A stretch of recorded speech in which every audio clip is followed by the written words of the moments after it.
பணிவோடு தாழ்ச்சியோடு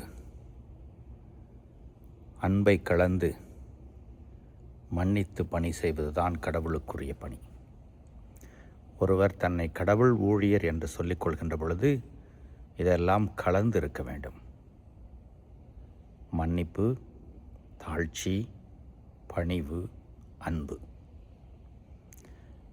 இயேசு பாதம் கழுவி ஒரு முன்மாதிரியை காண்பித்திருக்கிறார். யூதாஸின் கால்களையும் கழுவுகிறார்.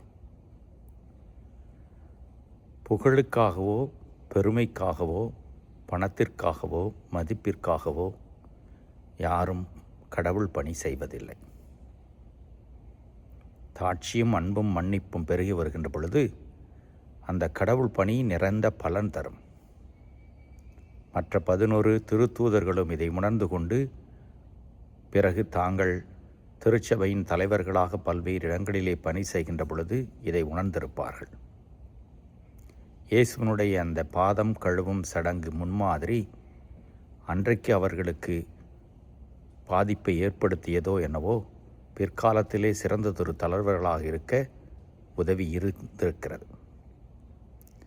இன்றும் திருச்சபை தலைவர்கள் அல்லது இயேசுவின் பெயரால் அந்த தலைமை பண்பை யாரெல்லாம் வாழ்கிறோமோ, குடும்பத்திலே, பங்கிலே, குழுவிலே, அங்கேயெல்லாம் பணிவும் அன்பும் மன்னிப்பும் அந்த தலைவரிடமிருந்து வழிநடத்துவரிடமிருந்து வெளிப்பட்டு கொண்டே இருக்க வேண்டும்.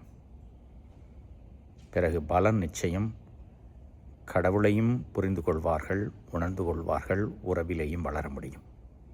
இறைவன் என்றென்றும் வாழ்த்து பெறுவாராக.